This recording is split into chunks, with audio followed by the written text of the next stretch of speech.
Welcome to the third dimension.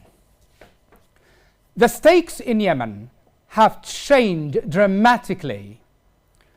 The recent exchanges between Israel and the Houthis in Yemen aren't simply retaliatory strikes. They represent a dangerous qualitative shift marked by new weaponry, expanded targets, and a heightened risk of drawing in wider regional actors. The deployment of cluster munitions by the Houthis and Israel's response targeting critical infrastructure signals a willing to escalate beyond established norms, a trend that could reshape the geopolitical landscape in Yemen for years to come.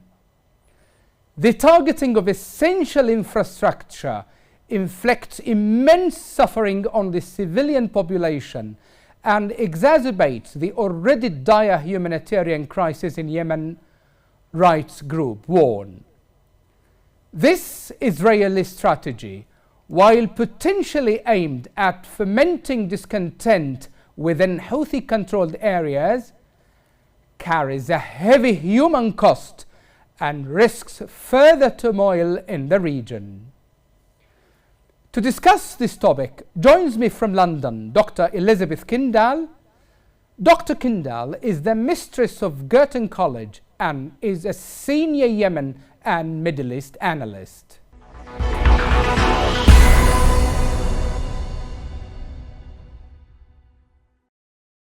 Dr. Kendall, welcome to the program. Thank you for inviting me. Okay, if we could begin by trying to describe the current state affairs in Yemen. The UN envoy, in his last briefing before the United Nations Security Council, said Yemen is both mirror and magnifier of the region. What do you make out of this? Yes, this was an interesting observation by the UN envoy to Yemen, Hans Grundberg. He described Yemen as both a mirror and a magnifier of the region's volatility. And by that, it was an acknowledgement that the Yemen file can't any longer be kept separate from the regional conflict file. And there had been an attempt to keep it separate by various actors, not just the Western powers, but also by the Houthis themselves. They wanted to see the domestic conflict in Yemen as separate from the broader conflict throughout the region. And that is just not consistent with the reality. The reality is that Yemen as a mirror reflects some of the major fault lines in the regional conflict. So, for example, there are domestic actors in Yemen that are aligned with various regional actors. There's also an element of sectarianism, the Iran-backed Houthis versus the Saudi-backed Presidential Leadership Council. Many would perceive that as having some kind of Sunni-Shi'i rivalry basis. Yeah. Of course, that's a great simplification. And of course, there's an element of new regional rivalry. There's the Saudi-backed Presidential Leadership Council and the UAE-backed Southern Transitional Council. So there are all these elements inside the regional conflict which are mirrored and reflected in Yemen's domestic conflict. Okay. Now, if we just try to understand also the repercussions of the Israeli-Houthi escalation, Dr. Kendall, okay? And we have noticed that this kind of escalation has recently taken a strategic shift from a limited maritime confrontation to direct strikes targeting Houthi leaders. The question is, this widening of the target set is considered a critical departure from previous engagements, isn't it? Yes, this is a departure from the previous level of conflict.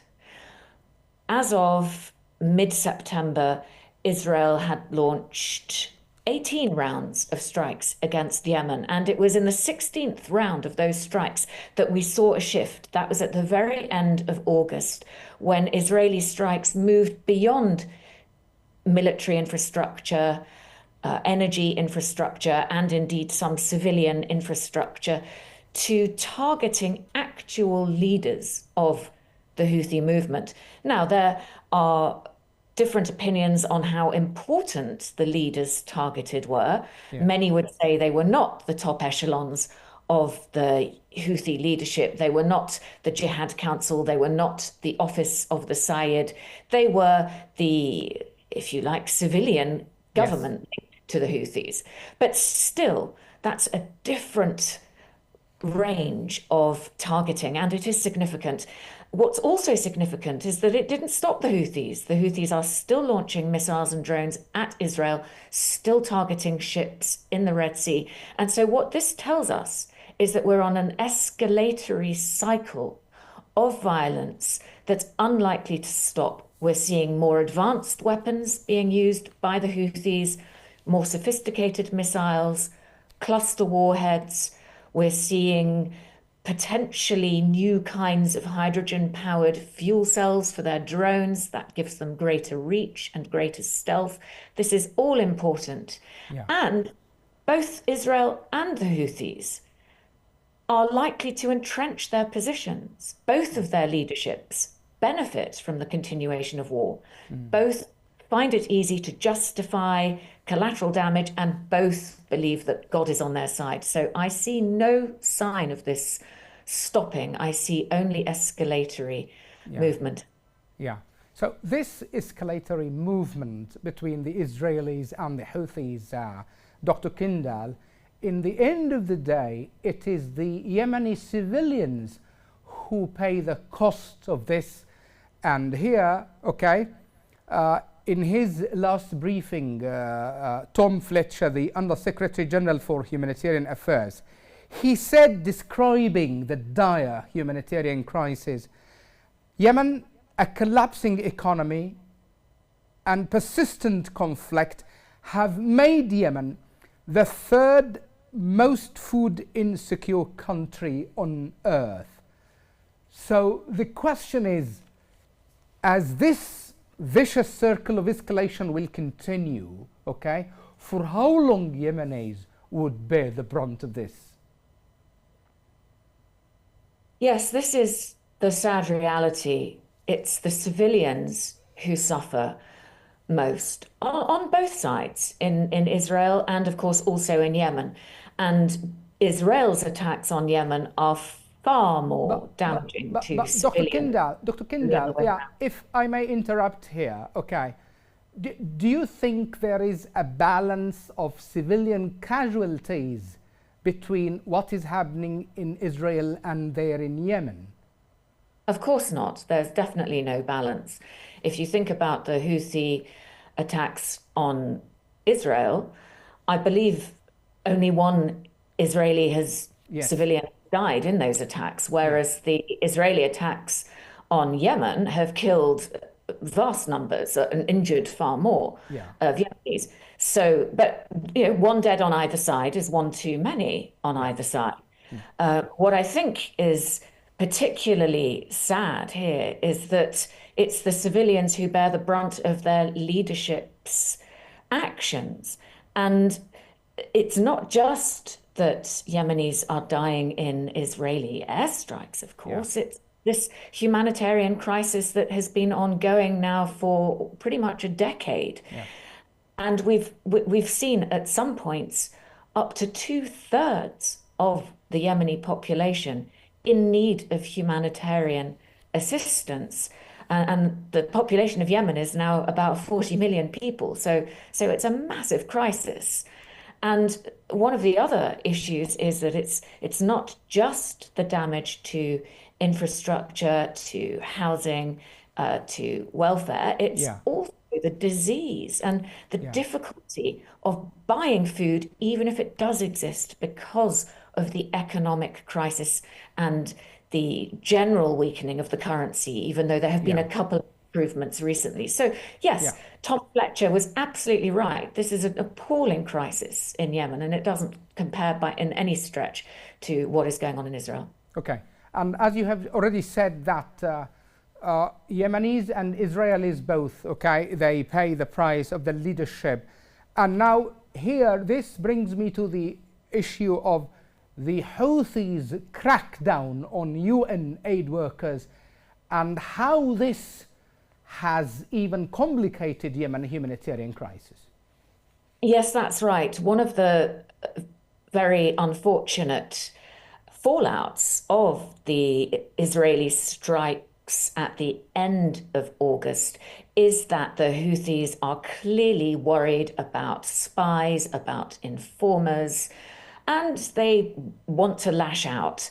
And so, what we saw happen just a couple of days after those very lethal strikes by Israel is that the Houthis rounded up workers, personnel from the United Nations, and especially from the World Food Programme. Yeah. And of course, this brings the number of UN personnel in Houthi detention now to a total of over 40. And there are others also in detention from civil society organizations, from international non-governmental organizations like Oxfam, like Save the Children. Yeah. What this means is that these organizations can no longer condone operating in Houthi-held areas.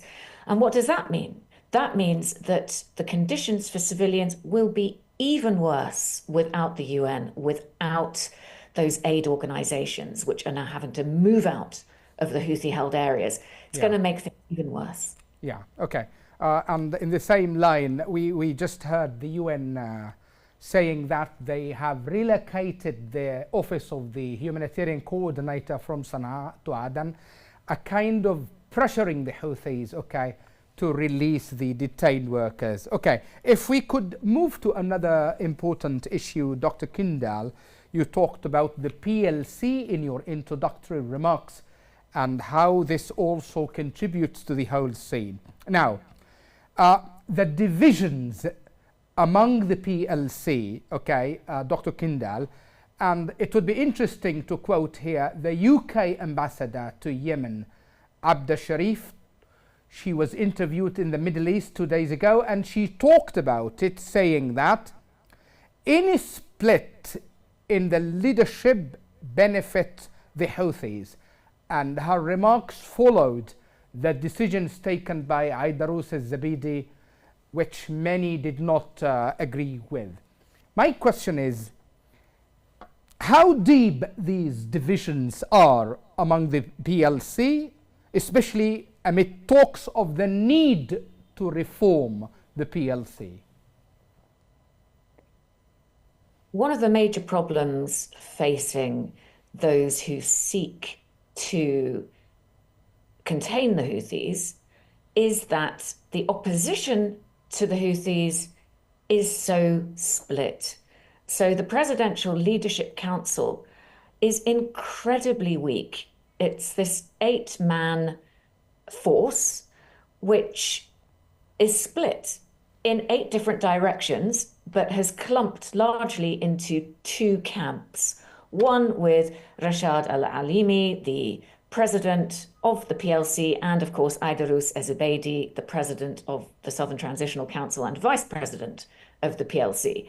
This is incredibly unhelpful, particularly at a time like now, where all of the anti-Houthi forces need to be galvanized and working together in order to put their strongest foot forward in countering the Houthis. So I completely understand the British ambassador's frustration, and indeed the frustration of many Yemenis.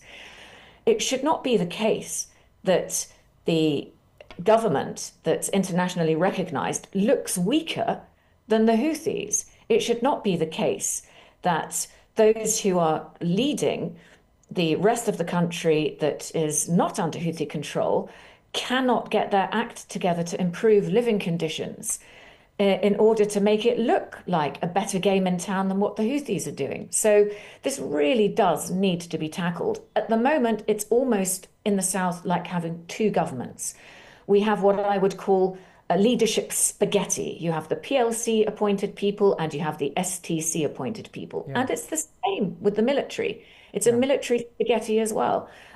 Lots of different military groups that answer to the STC and other groups that answer to the PLC. Yeah. This is a recipe for success. Okay. Now, of course, you must have followed yesterday the Global Partnership Conference hosted in Riyadh, and I'm just raising it because you talk from UK. We were talking about the UK role in regaining peace in Yemen. Okay. Don't you think, Dr. Kendall, the United Kingdom's government can play a much more important role than this? It's not only safeguarding Bab el-Mandeb Strait. Yemen needs more work on this. What do you think? So the UK is the penholder for Yemen at Yes. the United Nations, and therefore it needs to find a path through the Yemen conflict that brings as many people with it as possible. I think the UK does recognize that this is much bigger than simply a maritime conflict. This isn't just about protecting our interests by ensuring global shipping routes are safe and therefore alleviating the economic fallout of the potential shrinking of shipping in order to help our economies. This is much more about stabilizing the region and ensuring that the regional overspill doesn't get out of control. I think the UK realizes that, and it's trying to bring Europe and America and regional actors along with it. One of the most important roles that the UK could play is in trying to align those regional actors behind a similar vision for the future of Yemen. You know, at the moment, the US wants one thing, Saudi Arabia probably sees a different outcome in Yemen from that perceived by the United Arab Emirates. Yeah. And it's really important for countries like the UK to try to bring all of these voices together to point in the same direction. Otherwise, there really won't be a chance of peace. Okay. With this, we come to the end of this interview, Dr. Kendall. Thank you so much for your time and insights, and thank you for talking to Yemen Today TV. You're very welcome. Thank you.